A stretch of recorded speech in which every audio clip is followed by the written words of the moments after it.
할렐루야. 오늘은 우리 교회가 30주년을 맞이하는 창립 주일입니다. 학생들을 포함해서 교인 40여 명이 모여서 쌍용 아파트 지하 상가에서 시작한 우리 교회가 30년 동안 하나님께서 오늘 같은 그런 교회로 부흥 발전시켜 주셨습니다. 부흥 되신 우리 하나님 앞에 감사를 드리며 영광을 돌립니다. 오늘을 맞이하는 우리는 다시 한번 교회의 교회됨을 생각해 봐야 될 것입니다. 개신교회의 특징은 계속적인 개혁에 있습니다. 그래서 개신교회를 개혁교회 또 개신교회라고 그렇게 말합니다. 여기에는 언제 개혁을 했다는 것이 아니라 계속적으로 개혁 정신을 가지고 교회의 교회됨을 살핀다고 하는 그런 의미가 있습니다. 그러기 위해서 우리는 먼저 교회의 참된 모습과 참된 모델을 찾아야 할 것입니다. 참된 모본을 찾아서 이상적인 본래의 모습으로 새롭게 개혁을 할 것입니다. 초대교회는 두 개의 참된 모델 교회가 있는데 하나는 예루살렘 교회고 또 하나는 안디옥 교회입니다. 예루살렘 교회는 명실상부한 모든 교회, 모본이 되는 그런 교회였어요. 구약 성경에서 교회의 모본이 되는 교회를 찾아볼 수가 있겠습니다만은 참된 모습은 예수 그리스도께서 십자가에 돌아가시고 부활 승천하신 다음에 비롯됩니다. 예수님은 친히 내 교회는 내가 세우리라고 하신 말씀을 따라서 예루살렘 교회가 세워졌어요. 오늘의 교회는 매우 중요한 의미를 갖고 있습니다. 교회는 예루살렘에서 유대 사람들을 중심으로 세워진 교회인데 한편 안디옥 교회는 그와 대조적으로 당시에 로마의 3대 도시 하나인 안디옥에서 세워진 교회, 이방 교회입니다. 오늘은 이런 안디옥 교회의 모습을 생각해 보려고 합니다. 무엇보다도 먼저 기억해야 될 것은 안디옥 교회가 핍박 가운데 세워진 그런 교회라는 거예요. 예루살렘 교회라고 하면 우리는 그 교회가 당한 핍박과 박해와 그리고 수많은 고난을 제일 먼저 우리가 떠올리게 됩니다. 왜 예루살렘 교회에 핍박이 있었느냐, 왜 그토록 큰 고난이 따르느냐, 우리가 그것을 생각해 보지 아니할 수가 없어요. 요사이도 교회에 많은 문제가 생깁니다만은 문제가 있을 때마다 그 문제의 이유는 거기에 교회 내부에 대체적으로 있어요. 우리가 잘못하고 교인들이 잘못해서 분쟁도 일어나고 비난도 받습니다. 그러나 예루살렘 교회는 그런 교회가 아니라 성령 충만한 교회요, 은혜 충만한 교회요, 나아가 은혜를 실천하는 그런 교회였어요. 유무상통해서 가진 사람은 가진 것을 내 것으로 여기지 않고 모두의 것을 알아서 함께 필요에 따라서 나눠주기도 했어요. 그래서 사랑을 실천하는 교회였고 또 권세가 있는 교회였어요. 한 사람이 와서 거짓말 한마디 했다가 당장 죽어나갈 만큼 예루살렘 교회는 큰 권세가 있었습니다. 뿐만 아니라 병자가 낫고 안진배가 일어나는 등등 수많은 이적과 기사가 나타나는 그런 교회였어요. 나아가 방언 기적을 통해서 많은 사람들의 언어와 생각이 하나로 통하는 아주 신비로운 교회였습니다. 온갖 능력이 나타나는 권세 있는 그런 교회였다, 그런 말씀이에요. 그와 같은 교회에 왜 환란이 일어나고 왜 핍박이 있었겠습니까? 충성된 일꾼 스데반 집사가 돌에 맞아 죽음으로 또 야고보 사도는 못 베어 죽임을 당했어요. 뿐만이 아니죠. 바로 이들 사건으로 인해서 모든 교인들이 사방으로 흩어져야만 됐어요. 우리로 말하면 종교 난민이 된 것이에요. 근데 깊은 차원에서 생각해 보면 여기에도 이유가 있어요. 핍박이 있기 전에 예루살렘 교인들은 넘치는 은혜와 기쁨 가운데서 행복했어요. 그러한 신령한 은혜 속에 살면서 그 은혜의 공동체 안에서 우리끼리 똘똘 뭉쳐서 평안하게 지내다가 우리가 주님 오실 때 그 주님의 재림을 맞이하자고 하면서 안일하게 생각했을지도 모르겠어요. 그동안 저들은 저들만의 행복에 취한 나머지 유대와 사마리아 땅끝까지 이르러 내 증인이 되라고 하신 예수님의 엄청난 이 사명의 말씀을 까맣게 잊어버리고 있었던 것 같습니다. 이제 하나님께서 비상수단을 통해서 저들 모두를 다 흩어졌어요. 여러분, 저들은 그래서 흩어졌어요. 다시 말하면 보냄을 받은 것이죠. 사도행전 8장을 보면 흩어진 사람들이 두루 다니면서 복음을 전했다고 그렇게 말씀하고 있어요. 그래서 원치 않았던 사마리아 지방으로도 스며들고 이방 땅으로도 모든 성도들이 피했어요. 마침내 안디옥까지도 가게 되었던 것이에요. 그들의 발걸음은 정체 없이 방황하는 그런 발걸음이었어요. 이런 발걸음으로 이방 땅 곳곳으로 흩어져서 복음을 전하고 드디어 온 세상에 두루 교회를 세우게 되었다, 그런 말씀이에요. 여러분, 얼마나 놀라운 일입니까? 대단한 일이지요. 바로 온 세상에 하나님의 교회를 세웠다는 거예요. 정말로 중요한 것은 이렇게 환난과 핍박 가운데 세워진 교회는 그 교회의 교리가 아주 순수하다는 것이에요. 여러분도 한번 상상해 보세요. 만일 자기 땅에서 쫓겨난 난민이 되어서 이 집 저 집 돌아다니면서 고생하고 사는 사람이 예수 믿으면 여러분 복 받습니다, 예수 믿으면 여러분의 소원이 이루어집니다, 예수 믿으면 여러분 다 잘 됩니다, 소원 성취됩니다, 부자 됩니다, 여러분 그렇게 전도한다고 하면 사람들이 그 말을 듣고 정말로 어떤 반응을 보이겠어요? 니나 예수 잘 믿고 잘 살라고, 니나 잘 믿고 잘 살지 뭐 누구한테 이렇게 전도하냐고 아마 10중 8구 이런 이야기를 했을 것이에요. 핍박받는 교회는 여러분 오직 예수, 오직 종말론적인 메시지를 전했어요. 예수 믿고 구원받으세요. 예수님은 곧 이 땅에 다시 재림주로 오실 것입니다. 이러한 순수한 메시지를 전했어요. 환난과 핍박 가운데서 전해지는 메시지는 이와 같이 종말론적이었어요. 물질이 풍부하고 만사가 평안한 곳에 전해지는 메시지는 때때로 세속화되기가 쉽습니다. 물질적이기 쉽고 세상적이기 쉽고 자칫 잘못하면 잘못되기 쉽다, 그런 말이에요. 우리 이 사실을 우리가 알아야 돼요. 이처럼 환난과 핍박 속에 세워진 안디옥 교회는 처음 시작부터 순수한 복음과 순수한 진리와 깨끗한 신앙 위에 설 수가 있었던 것이에요. 안디옥 교회에 대해서 그 다음으로 기억해야 될 것은 안디옥 교회는 성령에 의해 주도되는 그런 교회라는 점이에요. 사도행전 11장 24절, 28절, 사도행전 13장 20절 등등 곳곳에 성령에 대한 이야기가 많이 나와요. 오늘 우리가 읽은 이 본문의 말씀에도 21절에 주를 섬겨 그렇게 말씀하고 있어요. 또 21절에 또 뭐라고 말해요? 주의 손이 그들과 함께 하심에, 그런 말씀하고 있어요. 이 말씀은 주님을 예배하고 있었는데 금식하며 주님을 섬겨 예배하고 있을 때 성령이 저들을 함께 붙들고 갔다, 그런 말씀이에요. 성령이 말씀하시고 성령이 예언하시고 성령이 충만한 사람들로 인해서 초대교회가 교회되게 하는 것을 볼 수가 있어요. 우리는 교회를 무슨 학원이나 아니면 강습소 같은 것으로 착각하면 안 돼요. 또 교회는 봉사만 하는 것이 아니에요. 교회는 성령이 계셔서 교회인 것이에요. 흔히 사람들이 말할 때 교회를 사람들이 모여서 친교하는 것으로 착각합니다만, 다시 말씀드립니다만, 성령이 계시지 않냐면 그것은 교회가 아니에요. 그리스도의 영이 계심으로 우리는 사람을 만나는 것 같아도 결국 그리스도를 만나고 사람의 음성을 듣는 것 같습니다만 하나님의 음성을 듣는 것이에요. 내 의지로 믿는 것이 아니라 성령의 힘으로, 성령의 힘입어서 믿음을 듣고 성령을 힘입어서 받은 성경 지식을 그대로 받아들여요. 그래서 말씀과 성령, 이것이 있어야만 비로소 교회가 된다고 하는 것을 잊지 말으시기를 바랍니다. 여러분, 또 교회는 어떤 인간에 의해서 주도되는 것이 아니에요. 어떤 철학이나 교리가 교회를 좌우하는 것도 아니고 교회를 세워나가서 나가는 것은 성령의 역사예요. 여러분은 성령의 역사를 얼마만큼 체험하고 계십니까? 여러분, 성령의 은혜를 여러분은 어느 정도 느끼고 있습니까? 초대교회 사람들은 예수님의 과거에 대해서 잘 알았어요. 우리를 위해서 오셨고 또 십자가를 지신 예수 그리스도와 그리고 부활하신 예수를 믿었고 또 앞으로 재림하실 그 예수 그리스도를 그대로 믿었어요.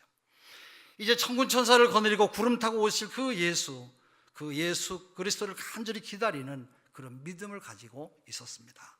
대망의 예수를 믿는 동시에 바로 지금 이 자리에 성령으로 오셔서 역사하시는, 현존하시는, 현재도 존재하시고 우리와 함께 하시는 그 예수님을 믿었던 것이에요. 나와 함께 계셔서 말씀하시고 우리에게 감동하시고 깨우치게 하시고 말씀을 기억나게 하시고 또 그 말씀을 실천하게 하시며 범사의 나를 인도하시는 예수님의 영인 바로 성령 하나님을 그들은 믿었습니다. 성령이 함께 하셔서 성령이 나를 도우심으로 내가 나되고 있다고 하는 것을 저들은 그대로 믿었어요. 이게 바로 교회예요.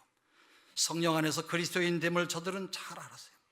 그래서 그리스도 안에서 성령 안에서라고 하는 이 말이 많이 나오는데 이 말은 성경에서 똑같은 말로 통해요. 성령 안에서 그리스도 안에서 저들은 교제하고 봉사하며 섬기고 예배를 드리며 바로 교회를 이루어 나갔어요. 이것이 바로 초대교회 안디옥 교회의 모습이었어요. 그 결과로 안디옥 교회는 일꾼을 아주 소중히 여기면서 일꾼들을 영접하는 교회가 되었어요. 이것도 성령 안에서 그리스도 안에서 되어진 그런 일들이에요. 어디에나 지도자가 필요하고 일꾼들이 필요해요. 우리 교회에서도 가령 어느 구역에 일꾼 한 사람이, 시쳇말로 말하면 극성스러운 교인 한 사람만 있으면 그 구역 전체가 다 부흥돼요. 그런 반면에 지도자 한 사람이 없으면 그 구역은 전체가 그만 심해지는 것을 볼 수가 있어요. 그래서 수고하는 일꾼이 반드시 필요해요. 지난번에 중국 연변에 가서 보니까 거기에도 지도자들이 있었어요. 지하교회 지도자들인데 그들은 참 훌륭해요. 여러분, 그 교회가 되는 것은 그냥 되는 게 아니지요. 제가 만난 지하교회 지도자 가운데 여자분인데 70에 가까운 할머니인데 제가 처음 만났는데 그 만난 분은 그분의 따님이었어요. 이야기인 적이 할머니는 북한 선교하다가 북한에 들어가서 끌려 들어가서 매를 맞은 것만도 3번이나 된대요. 죽도록 매를 맞고도 밖으로 나오면 또다시 집집을 돌아다니면서 전도하고 격려하고 하나님 말씀을 가르쳤다는 거예요. 이쯤 되니까 공산당을도 지쳐가지고 나중에는 이 할머니를 불러서 이야기하더래요. 한 번 더 매 맞으면 죽고 말 것이니까 웬만하면 좀 좀 그만하라고. 이때 이 할머니는 눈썹 하나 까딱 하지 않고 그대로 대꾸하더래요. 내 나이 지금 70이 넘었습니다. 내가 이래 죽으나 저래 죽으나 죽기는 일반인데 뭐 끌려가면 죽으면 되는 거지요. 뭐 내가 무서울 게 뭐가 있겠습니까? 그리고는 또 전도하러 다닌다는 것이에요. 이 할머니를 그때 당시는 출타 중이라 만나지 못했지만 정말로 간절히 뵙고 싶었는데 못 만나고 돌아왔어요. 여러분, 이런 노인 같은 지도자가 있으므로 중국의 교회들이 세워지고 하나님의 큰 뜻을 이루어가는 것이에요. 할렐루야. 교회는 이런 일꾼들이 절실하게 필요해요. 우리 교회만 하더라도 교회학교 교사가 60명 정도 돼요. 제가 생각할 땐 더 많아야 돼요. 한 100여 명 정도. 우리 교회학교 전체 학생들이 지금 출석하고 또 이렇게 재직하고 있는 사람들이 약 300명 정도 됩니다. 이 많은 학생들을 관리하고 이들을 세우려면 100명 정도가 되는데 60명이에요. 60%가 60%밖에 차질 않았어요. 더 좀 많이 모였으면 좋겠다 기도하고 있어요. 또 오늘 성가대원이 성가대를 찬양을 잘 했는데 성가대원도 일부 예배가 한 35명 이내에서 왔다 갔다. 오늘 2부 예배 성가대원은 다른 데는 56명, 8명 이렇게 모이는데 오늘은 47명이 모인 것 같아요. 우리 성가대도 좀 더 많이 분발하시면 좋겠다는 그런. 예. 지휘자 집사님이 아멘 해야 되는데 다른. 예. 서리 집사님들이 한 500여 명 정도 되지요. 여러분, 이와 같은 많은 일꾼들이 있기 때문에 또 저분들이 수고하심으로 교회가 기어야 된다고 하는 것을 잊어버리면 안 돼요. 안디옥 교회는 많은 일꾼을 아주 소중하게 여기는 그런 교회였어요. 바나바는 원래 예루살렘 교회에서 파송된 일꾼이에요. 저들은 그리스도 안에서 바나바를 영접했고 바나바는 또한 사울을 인도하게 됩니다. 여러분이 아시다시피 사도 바울의 본래 이름이 사울이에요. 사울은 예수를 핍박한 사람이요, 예수 믿는 사람을 잡아 죽이고 예수를 아주 못되게 예수 믿는 사람을 해친 사람이에요. 그리고 이런 일을 위해서 다메섹까지 갔던 그런 사람이에요. 이제 이런 사울이 예수를 만나서 회개했습니다만은, 회개했다고 여러분 누가 그를 알아주겠어요? 아무도 만나주지 않았어요. 전도하려고 해도 모두가 다 도망쳐요. 만나는 사람마다 그를 수상적인 눈초리로 쏘아봐요. 그래서 놀란 나머지 아라비아에 가서 3년 동안 기도하고 왔습니다만은 그러나 역시 아무도 그를 만나주질 않았어요. 그리스도인들도 교회 지도자들도 그를 만나지 않았어요. 사도 바울을 먼 데까지 찾아가서 데려온 사람이 바나바예요. 마침내 바나바는 안디옥 교회에 사울을 세우게 돼요.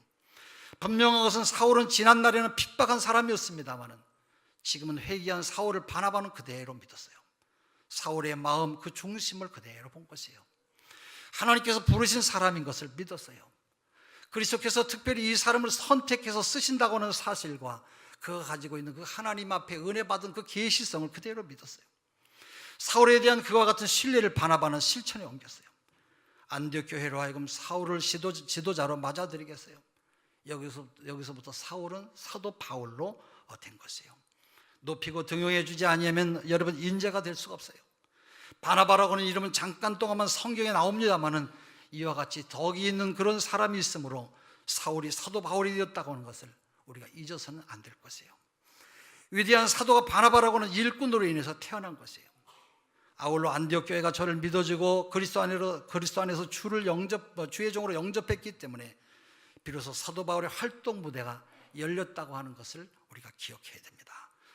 그들은 일꾼을 키웠고 일꾼을 존경했고 소중하게 여겼어요. 또 일꾼에게 기회를 주었어요. 그들은 믿었어요. 그리스도를 믿듯이 그리스도가 저를 택했다고 하는 사실 그대로 믿어주었어요. 이런 교회가 안디옥 교회예요.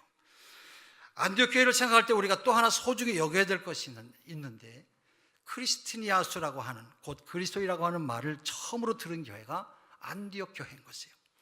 전적으로 그리스도께 속했다고 하는 그런 말이에요. 예수를 위해서 생사를 초월한 사람, 전적으로 예수께 속해서 예속된 사람, 곧 예수밖에 모르는 사람들이라고 해서 처음에는 욕으로 불려졌던 이름이에요. 그러나 이제 와서는 영광스러운 그런 이름이 되었어요. 여러분, 어떤 사람이 그리스도인지 한번 여러분 생각해 보세요. 어떤 사람이 도시에 나와서 공부하는 가운데 예수를 믿게 되었어요. 은혜를 받고 예수 믿는 그리스도인이 되고 보니까 이 귀한 복음을 어떻게 나만 믿어야 되겠냐, 내 고향에는 아직도 이 교회도 없고 믿는 사람도 없으니 내가 고향에 가서 선교사로 고향에 가서 예수를 전해야 되겠다 생각했어요. 그래서 한 선생님을 찾아가서 자기의 생각을 그대로 선생님에게 이야기했어요. 제가 우리 고향에 선교사로 가려고 합니다. 선생님은 고개를 끄덕 가로저었어요. 아니라고, 그거 아니라고. 고향에 가서 예수를 전해봐야 누가 자네 말에 귀를 기울여 주겠냐고. 예수님도 고향에서는 환영을 받지 못하셨는데 귀를 기울이지 않아도 괜찮습니다. 조롱하지만 않는다면 나는 만족했습니다. 글쎄, 조롱할 것이고 욕을 할지도 모르겠다고 그랬어요. 욕을 먹어도 괜찮습니다. 만약에 돌만 던지지 아니하면 나는 그대로 내게 위로가 될 것입니다. 만약에 돌을 던지면 어떻게 하겠나? 돌을 던진다면 칼로 찌르지 않는 것만으로도 나는 고맙게 여기겠습니다. 칼로 찌른다면, 칼로 찌르더라도 목숨만 붙어있다고 하면 그것으로 나는 감사하겠습니다. 죽게 된다면, 그렇다면 저는 그리스도를 위하여 내 사랑 고향 사람들의 구원을 위해서 바로 죽는다고 하는 것으로 인하여 영광스럽게 그 죽음을 내가 맞이할 것입니다. 그때서야 선생님은 고개를 끄덕 그랬어요. 그렇다면 가게.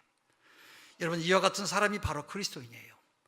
우리는 예수를 위하여라고 이분은 잘 떠들면서 조금만 섭섭한 소리를 들으면 나를 알아주지 않는다고 원망하고 불평하는 사람은 그리스도인이 될 수가 없어요. 그리스도인이란 생명과 명예와 마음과 기분까지도 전적으로 그리스도께 바쳐버린 사람을 말해요. 다시 말하면 예수밖에 모르는 것이에요. 예수를 영화롭게 하기 위하여 무엇이든지 다 바치고 예수를 기쁘게 하고 그리스도를 위해서라면 어떤 굴욕이라도 달게 받을 수 있는 사람이 바로 그 사람이 그리스도인인 것이에요. 바로 이 그리스도인인 이 소중한 이름이 바로 안디옥 교회에서 비롯된 것이에요. 또 안디옥 교회는 구제하는 교회였어요. 사랑을 실천하는 교회였고 은혜를 나눠주는 교회예요. 주는 교회가 아니라 나누는 교회예요. 그리스도의 사랑을 몸으로 실천할 줄 아는 그런 교회였어요.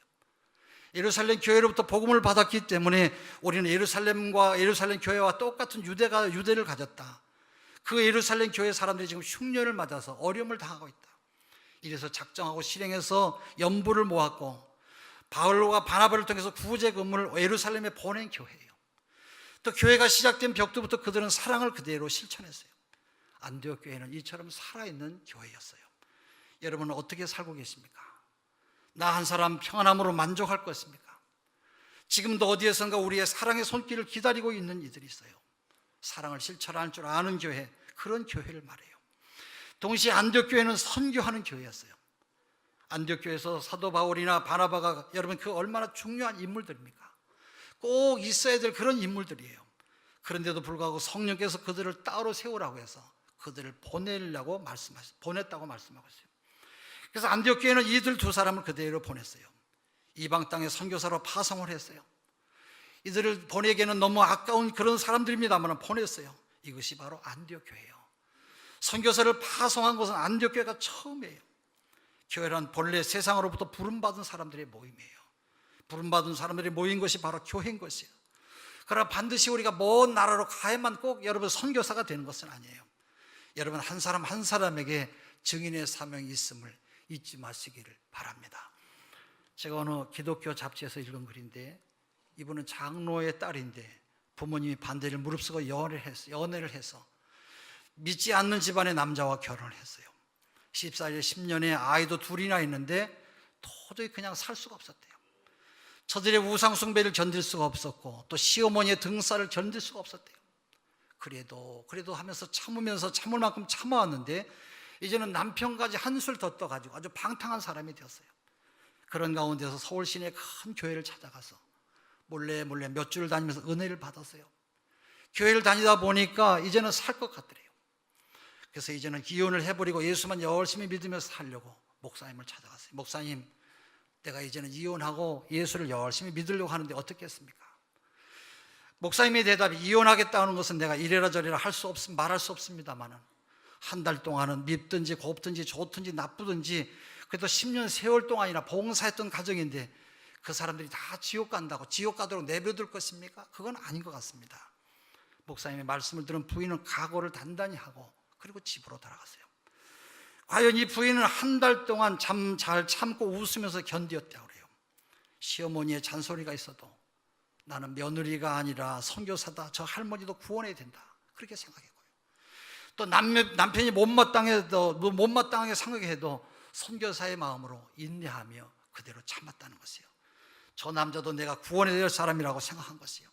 드디어 남편이 붙더래요. 당신 오늘 요새 어떻게 된 거냐고, 당신 왜 그렇게 많이 변한 거냐고, 웬일이냐고 그렇게 말하더래요. 남편에게 부인은 웃으면서 이렇게 말했대요. 나는 당신의 아내가 아니라 아내이기 전에 난 선교사입니다. 이런 작전은 마침내 성공을 거두어서 그분의 시어머니와 남편이 마침내 믿는 사람이 되었다는 것이에요. 할렐루야. 여러분은 지금까지 못 받은 사랑과 지금까지 못 누린 행복에 대해서 미련을 두지 마세요. 여러분, 이제 와서 그게 여러분 무슨 의미가 있겠어요? 다 잊어버리시고 이제 내 인생의 목적을 깨끗이 바꾸세요. 내가 만나는 모든 사람이 선교의 대상이에요. 내가 속해 있는 직장도 선교의 장소예요. 우리는 모두 다 선교사예요. 모든 사람이 바로 그리스도의 증인이에요. 나를 통해서 저 사람이 그리스도를 만나고 나를 통해서 저 사람이 그리스도의 말씀을 듣는 것입니다. 어떤 젊은 목사님은 설교하기도 힘이 들고 교회가 부흥되지 않아서 너무 힘들어서 선배 목사님을 찾아가서 교회 부흥의 비결을 물었대요. 잘 모르겠네. 그러나 선배 목사님이 말씀했어요. 우리 교인들을 보니까 주일날 교회 와서 말씀을 들으면 월요일에도 그 말씀을 기억하며 서로 이야기도 나누고, 화요일에는 들은 말씀을 기억하고 다른 사람들에게도 이야기하고, 이렇게 하는 사람들이 우리 교회는 한 200명쯤 된다고 그러더래요. 저희 교회 어떤 집사님은 지난 주일에 설교 동영상을 다시 한번 보면서 한 주간을 지낸대요. 동영상을 볼 때마다 은혜를 받고 새롭게 그 말씀이 주일날 예배당에서 들었던 말씀보다 더 아주 새롭게 들린다는 거예요. 또 어떤 여자 집사님은 잠자리에 들기 전에 주일날은 꼭 목사님이 하셨던 설교를 생각하면서 잠을 들 때 잠이 잘 온다는 거예요. 저는 이런 이야기를 들을 때마다 성도들에게 아주 고맙게 생각을 해요. 여러분, 동영상으로 들은 말씀을 한 주 동안 내내 간직하며 묵상하며 그 말씀대로 생각하고 전달하고 그 말씀에 순종하며 나아가 그 말씀을 전하며 사는 사람이 바로 그리스도인 것이에요. 순교자 주기철 목사님은 예배당을 새로 지어서 입당할 때 그는 하나님 앞에 세 가지 기도를 드렸다고 그래요. 하나, 하나님이여 이 예배당에 거하여 주시옵소서. 이 예배당이 하나님이 거하시는 집이 되기를 원합니다. 두 번째, 이 예배당이 만민이 기도하는 집이 되기를 바랍니다. 셋째는 숫자는 많지만 바람 한번 불면 다 날아가 버리는 쭉정이 말고 그 숫자가 얼마가 되든지 알곡으로 채워지는 교회가 되기를 바랍니다. 여러분은 알고 계십니까? 아니면 쭉정이십니까? 여러분, 들락날락하기만 하는 그런 교인입니까? 아니면 참된 크리스찬입니까? 여러분은 어떤 증인이 되고 있습니까? 교회 부흥은 교회된 본질에 달려있어요. 어떤 교회냐 하는 것이 정말로 중요해요. 그 교회가 기도하는 교회냐, 그 교회가 정말로 전도하는 교회냐, 무엇이 목적이냐, 그 목적을 위해서 얼마나 열심히 하고 있냐, 그게 더 중요한 것이에요. 오직 하나님의 말씀과 그 능력만이 함께하고 성령의 교회로 교회되게 하고 하나님의 영광만이 목적이 될 때 비로소 살아있는 참된 믿음의 교회가 되는 줄로 믿습니다. 주의 손이 함께하는 그런 교회란 교회의 윤리성에 달려있는 것이 아니라 이렇게 해라 저렇게 하라고 묶어버리는 계명에 달려있지도 않아요. 교회가 교회될 때 주의 성령께서 교회가 살아 역사하도록 역사하는 것이에요. 오늘 주의 성령이 함께하는 교회가 바로 참된 믿음의 교회인 줄로 믿습니다. 아무쪼록 우리 모두가 참된 교회이 되고 그래서 참 교회를 세워가며 그래서 하나님의 영광이 충만한 교회로 새롭게 도약하는 믿음의 교회를 세워가시는 여러분 되시기를 주의 이름으로 축원합니다. 기도하겠습니다. 하나님, 금년에도 우리 교회를 여기까지 인도해 주신 주의 은혜를 감사드립니다. 우리 모두가 건강한 몸과 마음을 가지고 주님의 교회를 잘 섬겨서 주님이 영광 받으시기에 부족함이 없는 우리 모든 성도가 되게 하여 주시옵소서. 우리 가정에 아직도 주님께 돌아오지 못한 귀한 백성들을 인도하게 하여 주시옵소서. 예수 그리스도 이름으로 기도합니다.